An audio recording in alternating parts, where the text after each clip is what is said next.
ప్రభువైన యేసుక్రీస్తు నామమున మీ అందరికి వందనాలు చెల్లిస్తూ ఉన్నా. ఈ 2024 సంవత్సరము ఈ క్రిస్మస్ మాసములో మీ అందరికీ కూడా క్రీస్తు యొక్క నామమందు శుభాభివందనాలు తెలియజేస్తున్నా. క్రిస్మస్ దేవుని యొక్క ఆశీర్వాదాలు మీకును మీ కుటుంబాలకు ఉండును గాక. ఆనందకరమైన మాసం. మళ్ళీ ఒక మాసంలోకి వచ్చాం. మళ్ళీ సంవత్సరంలో ప్రవేశపెట్టాడు దేవుడు. 11 మాసాలు పోషించాడు, కాపాడాడు, రక్షించాడు, ఆదరించాడు, ధైర్యపరిచాడు, బలపరిచాడు. ఎన్నో గొప్ప కార్యాలు ఆయన నుండి అనుభవించాం. అందుని బట్టి దేవుని స్తుతిద్దామా. మహోన్నతుడా, మహాగణుడా, సర్వోన్నతుడా, సర్వశక్తుడా, సర్వ సృష్టికి ఆధారమై ఉన్నవాడా, నీకు వందనాలు నాయన. ఈ ఉదయకాల సమయమందు మరి కుమారుని పాదాలు ఎదుకు వస్తూ ఉన్నాం. 11 మాసాలు ఇదిగో మా అందరినీ, మా బిడ్డలందరినీ, అయ్యా దూర దేశాల్లో ఉన్న మా బిడ్డలను, ఇక్కడ ఉన్న మా బిడ్డలందరినీ కూడా మీరు దీవించారు. అయ్యా యూట్యూబ్ ఛానల్లో ఈ వాక్యాన్ని వింటూ ఉన్న మా ప్రియ బిడ్డలందరిపైన నీ ఆశీర్వాదాలు ఉంచినందుకే నీ స్తోత్రాలు. ఈ మాసంలో వారి ప్రతి అక్రతలు నీ నామంలో తీర్చండి, సమృద్ధితో నింపండి, మహిమను తెచ్చుకోనండి.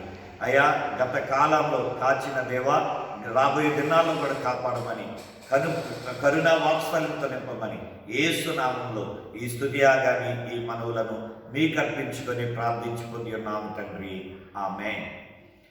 ఈరోజు నా దేవుని వాక్యాన్ని చూద్దాం. క్రిస్మస్ మాసంలోకి వచ్చా కనుక క్రిస్మస్ లేఖనాన్ని, ప్రవచనాన్ని చదువుకుందాం. యెషయా 9వ అధ్యాయం 6వ వచనములో ఈ వాక్యం రాయబడుతుంది. ఏలయనగా మనకు శిశువు పుట్టెను, మనకు కుమారుడు అనుగ్రహింపబడెను, ఆయన భుజము మీద రాజ్యభారమును, ఆశ్చర్యకరుడు, ఆలోచనకర్త, బలవంతుడైన దేవుడు, నిత్యుడగు తండ్రి, సమాధానకర్తయగు అధిపతి అని అతనికి పేరు పెట్టబడును.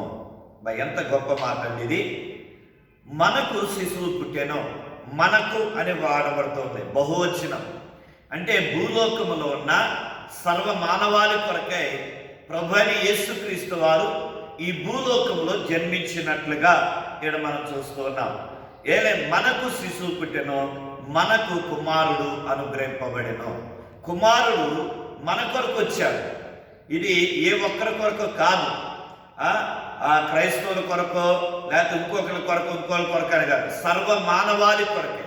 ఎందుకంటే ఒక సామెత మన లోకంలో చూస్తాం, పున్నమి నరకము నుండి తప్పించాలంటే కొడుకు కావాలి అని. అందుకనే ఆ నరకము నుండి తప్పించడానికి, మన పాపములు తీసివేయటానికి, మనకి ఆ నూతన జీవితాన్ని ఇవ్వటం కొరకై ఆయన కుమారుడుగా ఈ లోకానికి వచ్చాడు. ఆ కుమారుడికి ఉన్న పేర్లు ఏంటి అని అంటే చక్కగా 6 విషయాలు రాయబడుతున్నాయి. మొట్టమొదట మన భారమును మోయువాడు అని మనం నేర్చుకుంటున్నాం. ఆయన భుజము మీద ఈ రాజ్య భారముండును. దేవుడు మన భారాన్ని మోస్తానంటున్నాడు. ఇప్పటి వరకు పాపమనే భారాన్ని మనం మోసుకుంటా వెళ్తూ ఉన్నాం. అందుకనే మత్తయి సువార్తలో, లూకా సువార్తలో మనం చదువుకుంటాం కదా, ఇదిగో రక్షకుడు మీ కొరకు పుట్టి ఉన్నాడు. ఆయన తన ప్రజలను మనమందరం ఆయన ప్రజలమై ఉన్నాం.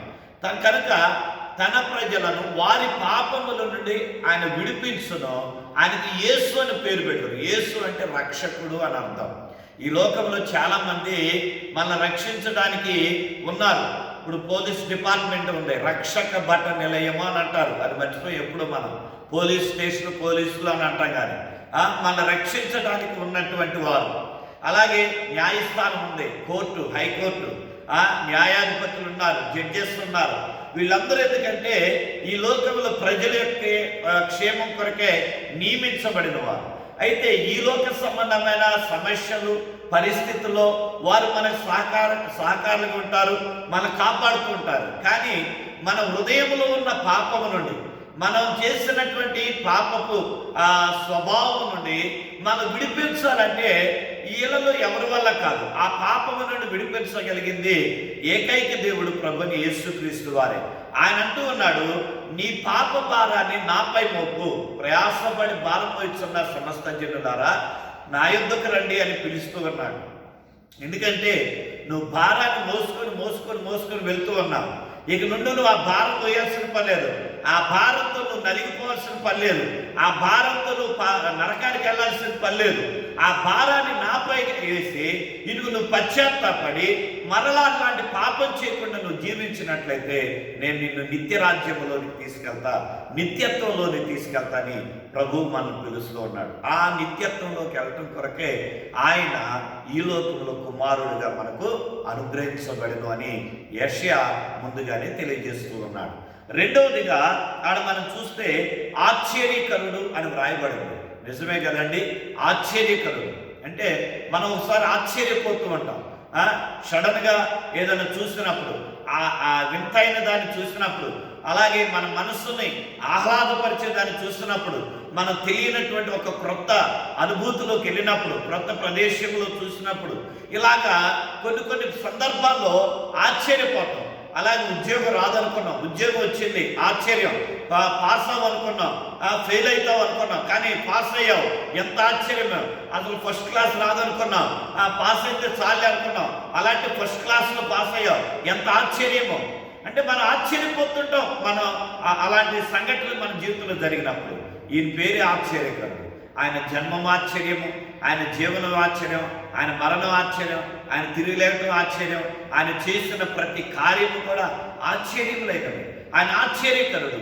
ఆయన ఎంత ఆశ్చర్యకరుడు అంటే నీ జీవితంలో కూడా ఆశ్చర్యమైన కార్యాలు చేయగలిగిన వాడై ఉన్నాడు.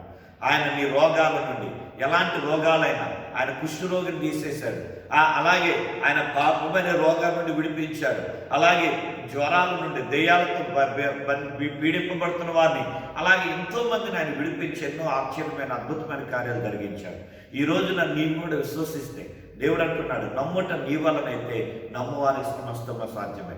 నువ్వు నమ్మికతో దేవుని దగ్గరికి వచ్చి నువ్వు ఆయన మీద నమ్మకంతో నువ్వు ఆయన అడిగినట్లయితే నీ జీవితంలో కూడా ఆయన ఆశ్చర్య కార్యాలు చేయడానికి ఇష్టపడుతున్నాడు. మూడవదిగా ఆలోచనకర్త అని వ్రాయబడింది. ఆలోచనకర్త. ఆయన ఆలోచించేవాడై ఉన్నాడు, మన గురించి ఆలోచిస్తున్నాడు. ఆయన మన గురించి ఆలోచించాడు కనుకే ఆయన పరలోకాన్ని విడిచి ఈ భూలోకానికి వచ్చాడు. ఒకవేళ నీ గురించి ఆలోచన చేయకపోతే ఆయన నీ కొరకు వచ్చేవాడు కాదు, నిన్ను అలాగే వదిలేసేవాడు. నీ పట్ల ఆయన ఒక గొప్ప ప్రణాళిక కలిగి ఉన్నాడు కనుక ఆలోచించాడు. మన తల్లిదండ్రులు మన ఎడల గొప్ప ఆలోచన కలిగి ఉంటారు. నా కుమారుని ఏం చదివేయాలా, నా కుమార్తెని ఏం చదివేయాలా, వాళ్ళకి ఎలాంటి వ్యక్తితో పెళ్లి చేయాలా, వాళ్ళ కుటుంబం ఎలాగ ఉండాలి, వాళ్ళ కొరకు ఏమి నేను ఏర్పాటు చేయాలి, ఒక మంచి ఇల్లు వారి కొరకు ఉంచాలి, అలాగే వారు రేపు దినాన వారు నాలాగా ఉండకుండా వారు మంచి ఆస్తుపరులుగా ఉండాలంటే వారికి ఒక వస్తువును ఏర్పాటు చేయాలి అని మరి తల్లి తండ్రి మన కొరకే వాళ్ళు లేచిన మొదలు వారు బ్రతికినంతకాలం కూడా బిడ్డలమైన మన గురించి ఆలోచిస్తారు. అలాగే మన పరలోకపు తండ్రి కూడా ఈ లోక తల్లిదండ్రుల కన్నా అధికంగా ఆలోచన కలిగిన వాడు, మన ఎడల గొప్ప ఆలోచన కలిగిన వాడు. నువ్వు ఎలా ఉండాలో, నువ్వేం తినాలో, ఏం త్రాగాలో, నువ్వు ఎలా జీవించాలో, నువ్వు ఎలా బ్రతకాలో నీ గురించి ఆలోచిస్తున్నాడు. నువ్వు ఆయన దగ్గరకు వచ్చి ఆయన మొరపెడితే ఆయన అంటూ ఉన్నాడు, తన ఆలోచన నీకు ఇచ్చి ఆయన నీకు ఉపాయాన్ని కలుగజేసి నీ యొక్క ప్రతి శ్రమ నుండి కూడా తప్పించి, నీ ప్రతి దుఃఖం నుండి కూడా తప్పించి, నీ దుఃఖాన్ని సంతోషంగా మార్చి, నీ యొక్క బాధని ఆరోగ్యంగా మార్చి ఆయన నిన్ను దీవించడానికి ఇష్టపడుతూ ఉన్న దేవుడు. అందుకనే ఆయన ఆశ్చర్యకరుడు, ఆయన ఆలోచనకర్త, ఆయన మన భారాన్ని మోసుకున్నటువంటి వాడు అని వ్రాయబడింది. ఆ తర్వాత వ్రాయబడింది బలవంతుడైన దేవుడు అని వ్రాయబడుతుంది. ఆయన బలవంతుడైన దేవుడు. మన బలహీనులు. అబ్రహాము గురించి చూస్తే అతడు విశ్వాసమును బట్టి అతడు ఏమయ్యాడంట, అవిశ్వాసాన్ని బట్టి బలహీనుడు కాక విశ్వాసమును బట్టి అతడు బలమునుందెను అని రోమపత్రికలో రాయబడుతూ ఉన్నది. కనుక ఆయన విశ్వాసం ద్వారా బలవంతుడయ్యాడు అబ్రహాము. ఏ పరిస్థితిలో తన పిల్లలు పుట్టకపోయినా, తన జీవితంలో సమస్యలు ఎదురైనప్పుడు, తన దుఃఖకరమైన సంఘటనలు తన జీవితంలో ఎదురైనప్పుడు అతడు ఏం చేసినట్టే దేవుని యందు విశ్వాసంతో ఆయన బలాన్ని తెచ్చుకున్నాడు. మన జీవితంలో కూడా అంతేనండి, బలవంతుడైన దేవుడు నాతో ఉన్నాడు అని మనం ఆయన వైపు చూడాలి. మరి దావీదు చిన్నపిల్లవాడే, అలాగే మరి ఆయన ఎదుట ఉన్నటువంటి గొల్యాతు చాలా ఎత్తైనటువంటి వాడు, పెద్దవాడు.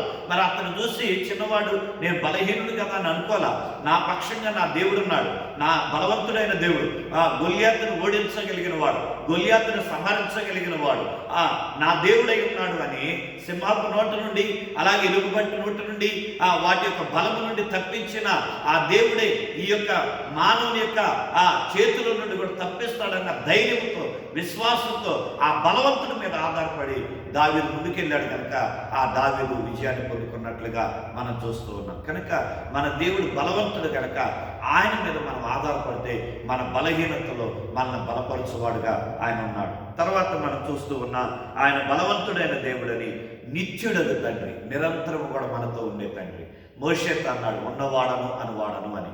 కనుక ఆయన ఉన్నవాడు, నిరంతరము కూడా ఉన్నవాడు, నిరంతరము జీవిస్తున్నవాడు, నిరంతరం మనం జీవింపజేసేవాడు, అనువాడై ఉన్నాడు, ఆమెననేవాడు ఆయన. ఆ తర్వాత ఆయన ఇమ్మానుయేలు దేవుడిగా మన కొరకు భూలోకానికి వచ్చాడు, మన తోడుగా ఉండటానికి వచ్చాడు. ఆయన అంటూ ఉన్నాడు ఆరోహణమై వెళ్తూ, ఇదిగో యుగ సమాప్తి పర్యంతము సదాకాలం నీతో నేనున్నాను అని ఆత్మని మనకు అనుగ్రహించాడు. తన పరిశుద్ధాత్మని మనపైన, మనలో ఆయన ఉంచాడు. కనుక ఆయన నిరంతరము నాతో, నీతో, మనతో ఉండే దేవుడై ఉన్నాడు. కనుక మనం ఏ పరిస్థితుల్లో కృంగిపోవాల్సిన పని లేదు. చివరిగా ఆయన సమాధానకర్త దేవుడు. ఆయన మన హృదయాలకి, మన కుటుంబాలకి, మన జీవితాలకి, మన పరిస్థితులకి ఆయన సమాధానకర్త అయినవాడు. నువ్వు ఏ పరిస్థితుల్లో, ఏ సమస్యలు ఉన్నా ఆయన నీకు నెమ్మదినిచ్చే దేవుడు, శాంతిని అనుగ్రహించడానికి ఆయన ఈ లోకానికి వచ్చాడు. కనుక అటు దేవుని వైపు చూస్తూ మనం ప్రార్థన చేసుకున్నామా? తలలో వచ్చి పరిశుద్ధుడైన తండ్రి, నీ ఉన్నత నామాన్ని బట్టి నేను స్తుతిస్తూ యెషయా 9:6 ప్రవచనం ప్రకారం మా భారమును మోస్తూ అయ్యా మా జీవితంలో ఆశ్చర్యమైన కార్యాలు జరిగిస్తూ మాకు శ్రేష్టమైన ఆలోచనలు అనుగ్రహిస్తూ అయ్యా ఇదిగో నాయన మా హృదయములను అయ్యా సమాధానంతో నింపుతూ అయ్యా ఇదిగో నాయన మా జీవితంలో అయ్యా మేము బలహీన పరిస్థితులను బలపరుస్తూ అయ్యా నిరంతరం మాతో ఉండి నడిపిస్తున్నందుకే నిన్ను స్తుతిస్తూ ఉన్నాను. ఈ మాసంలో మా బిడ్డల ప్రతి అక్రతలు తీర్చాలి, వారి లేమిని కలిమిగా మార్చి సంతోషము సమాధానంతో నింపి నీ రాకడకు ఆయత్తపరచమని యేసు నామమున అడిగి ఉన్నాం తండ్రి, ఆమేన్. తండ్రి, కుమార, పరిశుద్ధాత్మ త్రియేక దేవుని యొక్క సన్నిధి, సమాధానం, సంతోషము, ఆయన కృపాశీర్వాదాలు మెండుగా తోడైండి దీవించునగాక. ఆమేన్, ఆమేన్, ఆమేన్. May God bless you. దేవుడి నెల మీ అవసరతలను తీర్చునగాక. ఆమేన్.